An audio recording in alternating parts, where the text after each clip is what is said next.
Welcome to my YouTube channel.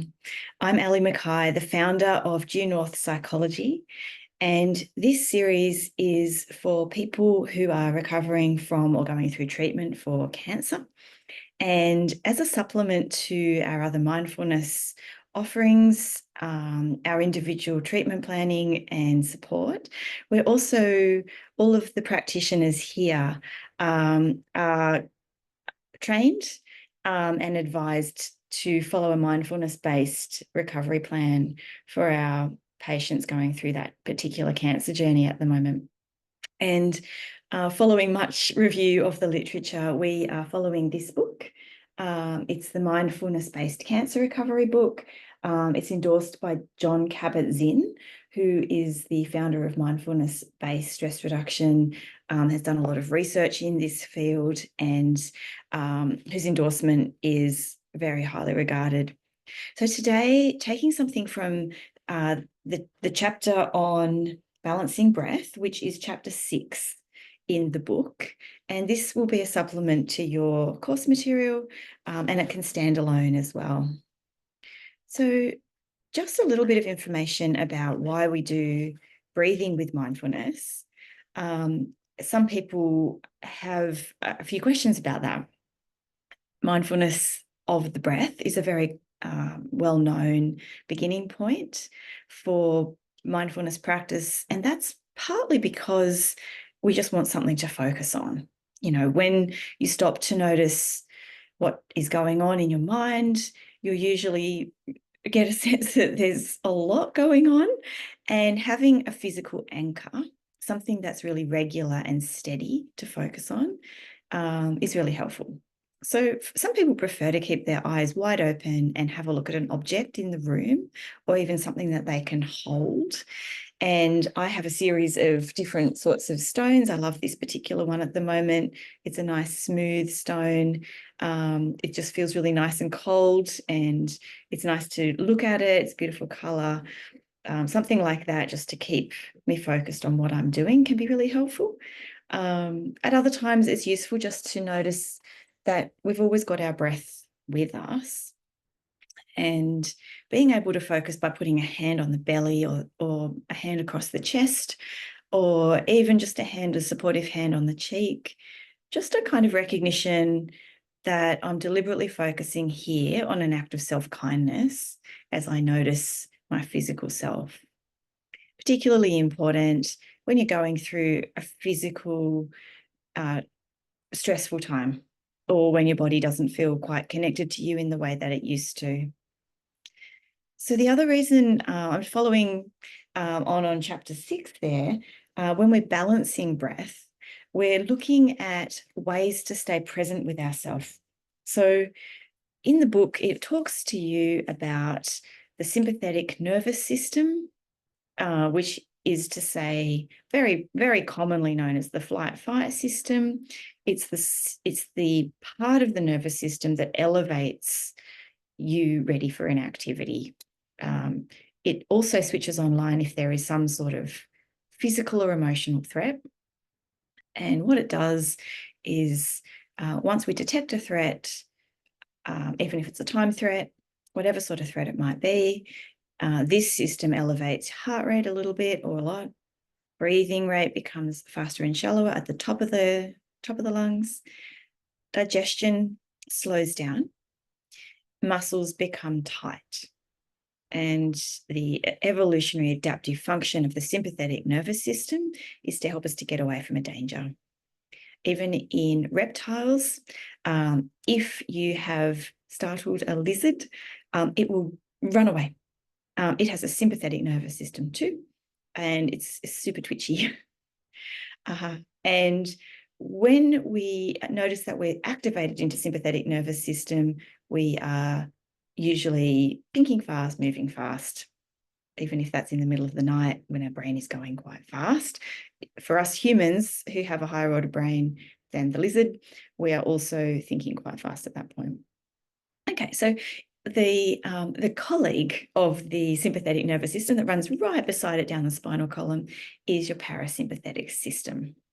And its job is not to stop the sympathetic nervous system, but to be its colleague. So when the danger has passed, the parasympathetic nervous system brings heart rate down.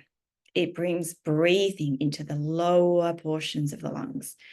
It reactivates the digestive system. And we could call it the rest and digest system. It's necessary, of course, because we don't want to be going fast all the time. And similarly, the sympathetic system is necessary because we need to be able to act when there's danger. Okay, so that's about the biology lesson for now. How's that relevant to you?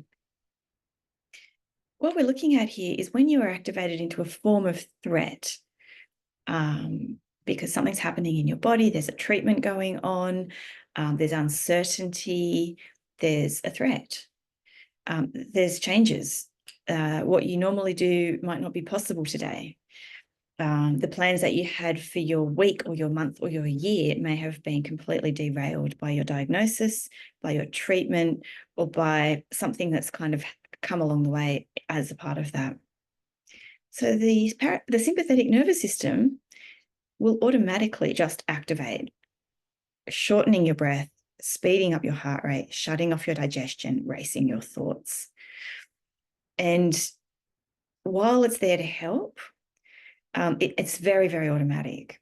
What we really need to be able to do is consciously recognize the level of threat and whether it is the sort of threat that we need to run from or act very, very swiftly in the face of, or by engaging our thinking mind, choosing, do we actually need to sit and just be in this state right now, this situation, so that we can make a choice that's a longer term kind of a choice. Do we need to jump, or do we need to pause? Do we need to slow down? Do we need to accept this particular day the way that it is, this particular body state the way that it is? And from that point of being with it, be able to make a choice that's really supportive, that is pro-healing, that's pro-relational, that will help you to rest, that will help you to digest, that will help you to stay safe. And that would be a deliberate activation of the parasympathetic nervous system. We can do that by the breath, because the breath is a mediator of heart rate and of muscle tension. If you try this now, try squeezing your hand really tightly. If you don't have the availability of your hand, you may like to squeeze jaw or feet, or even contract across your stomach muscles, if you have availability for one of those. I'll use the hand because I can demonstrate that. As you squeeze your hand incredibly tightly, just start to notice what has happened to your breath. Now I'm going to ask you to notice that. And then I'm going to ask you if you held it a bit, or you're finding that the breath is a bit stuck. That's exactly right. As a tight muscle occurs, the breathing system will shorten, and you may find that you also feel a little bit more anxious than you did a few seconds ago. Okay, that's just part of that whole system. It's supposed to work like that. While you hold this very tight muscle group together, I'd like you to breathe in. It doesn't matter whether it's through your nose or your mouth, but breathing in, let me demonstrate through the nose. Breathing in through the nose. And as you breathe out, imagine that you're breathing out all the way to the ends of your fingers landing in your palm. So breathing in and breathing out all the way through to the middle of the palm. Just notice another couple of breaths like that. Breathing in through the nose and breathing out all the way to the middle of the palm. And just pausing to notice what you noticed about that. Was it a little bit harder to hold the tension in your fingers? As you breathed out, did you find that some other parts of your body that had become tense started to spontaneously relax a little bit? That's part of the system. That's the parasympathetic system just responding to breath. If we had a heart rate monitor on you at the moment, those couple of breaths would have shown a decrease in your heart rate. And if you want to try that with your Fitbit or Apple Watch or whatever you've got there, feel free. Okay, so the reason that we're trying the breathing exercises is just to get in the moment a little bit of relief from that sympathetic, fast-paced overdrive that automatically shows up. We're not trying to get rid of it. We just want to offer it the complementary, supportive role of the parasympathetic nervous system. Okay, so that's my take on what's happening in chapter 6 of this book. There's a couple of mini practices you might like to try. So you can just count an even breath. They're calling that counting the breath. I come from a compassion-focused therapeutic modality where soothing rhythm breathing is supported by science. And that's a breath in for about the count of 5 and a breath out for the same count. Doesn't matter if you can't get to 5. It takes a bit of practice. It's more important to focus, first of all, on where you're breathing from. So I'm going to finish this video with this practice, even though there's lots more in chapter 6, just so that it's not too long for you, so that you can go and take this away now and practice. So when you're breathing in, the technique is important. I'll see if I can lower my screen a bit for you, just so that you can see what I'm talking about here. Okay, so here's your diaphragm. And what we want to do is breathe a little bit differently to how we normally think about breathing. It's easy to demonstrate this if you're lying on your back. It's difficult for me to show you that in the video though. So as you put your hands on your belly, or about where your diaphragm is, I'd like you to consider that the next breath in, you're going to try to push at your hands. So you're going to fill up the belly. Okay, breathing in and making your belly big. 4, 5. And as you breathe out, deliberately contract your muscles. 5, 4, 3, 2, 1. Try it again. In, 2, 3, 4, 5. Expand and contract. 5, 4, 3, 2, 1. It's helpful to put the hand there as you continue to breathe in for 5 and out for 5 for at least 10 breaths, just to remind you of this new muscle move. I'm already noticing as I do this that my shoulders are dropping. See if you can notice that too. As you breathe in, 2, 3, 4, 5, and out, 2, 3, 4, 5. That shoulders start to drop. Maybe other muscles in the body start to drop. And then if you wanted to, you could close your eyes. Make sure you're sitting on a supported seat or keep them wide open. It's entirely up to you and it won't change the exercise. Just breathing in for 5, just to feel it. And then breathing out for 5. It's very normal if thoughts come in, questions, ideas. Just notice that that might happen and just follow the instruction to keep breathing in for 5 and then out for 5.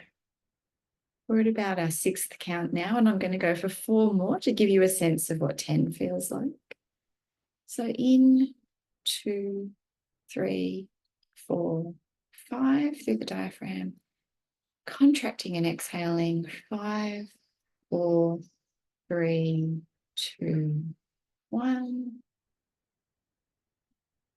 3 more. In, 2, 3, 4, 5.